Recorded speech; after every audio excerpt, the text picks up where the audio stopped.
के साथ खास बातचीत करने के लिए मड़वा जो कि किश्तवाड़ का सबसे दूरदराज इलाका पड़ता है और उस इलाके से एक नौजवान लीडर है भारतीय जनता पार्टी के अंदर डिस्ट्रिक्ट स्पोक्स पर्सन यूथ के हैं। आइए आज हम इनसे ही बात करेंगे किस तरह की परेशानियां इन लोगों को आज भी वहां पे इस डिजिटल इंडिया के दौर में सामना करना पड़ रहा है। बिलाल लोन जी, आप बताएं कि अगर हम पिछले कुछ सालों की बात करें या फिर इस साल की बात करें, इस बार जम्मू कश्मीर के अंदर काफ़ी अरसे के बाद अपनी चुनी हुई सरकार लोगों को यहाँ पे दी गई है, तो किस तरह का काम, किस तरह का बदलाव आपके इस मड़वा वार्ड के अंदर देखने को मिल रहा है? Thank you Deepak ji. देखिए, इस बार 7 साल के बाद चुनाव हुए थे जम्मू कश्मीर में। लोगों को काफ़ी उम्मीदें थी, ख़ास तौर पर मड़वा वार्डमन और इंदरवाल के लोग। स्पेशली हम इंदरवाल कॉन्स्टिट्यूंसी की आज बात करेंगे और उससे ज़्यादा हमें बात करनी है मड़वा वार्डमन की, जहाँ के लोग आज बहुत ज़्यादा परेशान हैं। जिन एरिया में आज बहुत ज़्यादा बर्फबारी हुई है, जो एरिया 3 महीने से डिस्कनेक्ट है अपने डिस्ट्रिक्ट हेडक्वार्टर से भी और पूरे हिंदुस्तान से भी, लेकिन बदकिस्मती की वजह से कहना पड़ता है कि आज असेंबली का 12वां दिन है, लेकिन वहाँ का एमएलए जो है अभी तक मड़वा वार्डमन की बात नहीं कर पाया। अभी तक वहाँ के लोगों की जो समस्या हैं वो असेंबली में नहीं उठा पाया। मैं 2 दिन पहले देख रहा था जब ग्रांट्स पे डिस्कस चल रही थी, बात थी हेल्थ पे, बात थी एजुकेशन पे, बात थी सोशल वेलफेयर डिपार्टमेंट पे, लेकिन हमारा एमएलए वहाँ पे सीडीएफ की बात कर रहा था। और भैया आप बात करो जहाँ के लोग अभी भी परेशान है बेसिक चीज़ों से, वहाँ के लोगों की बात करो ना। सीडीएफ जिस तरीके से उन बाकी एमएलए को दिया जाएगा यूज़ करने के लिए, वैसे आपको भी दिया जाएगा। इस बार टेंडरिंग सिस्टम है, ये लोग वही चाहते हैं कि भाई वो पुराना सिस्टम आए, आपको ड्यू लेटर देकर 10,000 का या 1 लाख का या 2 लाख का कि भाई आप करो काम, फिर काम हो ग्राउंड पे या नहीं हो। लेकिन मैं आपकी माध्यम से एमएलए इंदरवाल को बताना चाहूँगा कि भाई मड़वा वार्डमन के लोग काफ़ी परेशान हैं। मड़वा वार्डमन के लोगों को उम्मीद थी कि आप इस बार असेंबली में 7 साल के बाद असेंबली शुरू हुई थी जम्मू कश्मीर में, आप वहाँ पे बात करोगे मड़वा वार्डमन की। आप अगर देखोगे कि डिस्कस चल रही थी हेल्थ एजुकेशन पे, और सबसे डिफेक्ट है मड़वा वार्डमन में। अगर पूरे जम्मू कश्मीर में देखा जाएगा हेल्थ सेक्टर वीक है, एजुकेशन सेक्टर वीक है, वो मड़वा वार्डमन में है। क्या वहाँ पे हमारे एमएलए इंदरवाल को बात नहीं करनी चाहिए थी? वहाँ पे उसको डिस्कस नहीं करनी चाहिए थी कैसे हम मड़वा वार्डमन में एजुकेशन सिस्टम को ठीक कर सकते हैं, कैसे हम मड़वा वार्डमन में हेल्थ सिस्टम को ठीक कर सकते हैं? वहाँ के हॉस्पिटल में डॉक्टर नहीं है, हम कैसे वहाँ के लोगों को डॉक्टर भेजा जाए?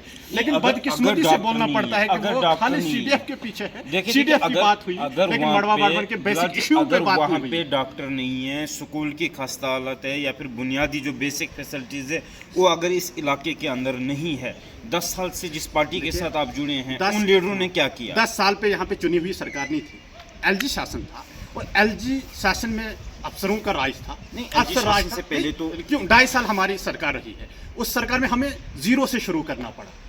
वहाँ के रोड बने ही नहीं थे, वहाँ के इंटरनल रोड हमने बनाए।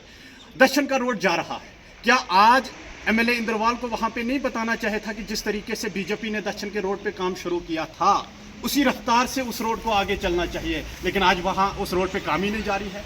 आज उस रोड पे काम ही नहीं जारी है। क्या वजह है? आखिर कहीं ये वही बात तो नहीं है वो सूखा रखने की बात जो कर रहा था एक बार? वो मुझे लगता है कि वही बात चल रही है, इसीलिए मड़वा वार्डमन की बात नहीं कर रहा है वो, क्योंकि मड़वा वार्डमन से उसको वोट नहीं मिले हैं। कहीं यही वजह तो नहीं है कि मड़वा वार्डमन की वो बात असेंबली में नहीं कर रहा है। हमें उम्मीद है, हम आपकी माध्यम से, मैं आपकी माध्यम से एमएलए इंदरवाल को बताना चाहूँगा कि मड़वा वार्डमन की बात करो। मड़वा वार्डमन के लोग बेसिक चीज़ों से महरूम है। आप असेंबली में बताओ, 7 साल के बाद मौका मिला है असेंबली में ये मुद्दे उठाने को। मैं अप्रिशिएट करता हूं कि उसने बताया कि मैं जो मिशन फ्री बिजली चल रही है किश्तवाड़ में, जो मूवमेंट चल रही है, मैं उसके साथ हूं। हम उसके लिए अप्रिशिएट करते हैं एमएलए इंदरवाल को कि वो उस मिशन के साथ है। लेकिन उसको ये भी बताना चाहिए कि मेरे कॉन्स्टिट्यूंसी में 2 ऐसे इलाके हैं, मड़वा और वार्डमन, जहाँ के लोगों ने अभी तक बिजली का बल्ब नहीं देखा है। क्या ये बात उसको साथ नहीं बोलनी चाहिए थी? लेकिन इस वक्त मड़वा वार्डमन के लोग परेशान हैं, सोच रहे हैं कि हमारा नुमाइंदा जो है वहाँ पे खामोशी से तमाशा देख रहा है। क्या इंदरवाल के लोगों ने उसको तमाशा देखने के लिए असेंबली में भेजा है? आपकी माध्यम से मैं बताना चाहूँगा कि खुदा का खौफ रखो, और कम से कम जिस उम्मीद के साथ आपको लोगों ने वोट किया है, कम से कम उन उम्मीदों पे उतरने की कोशिश तो करो। मड़वा वार्डन की बात करो, इंद्रवाल की बात करो।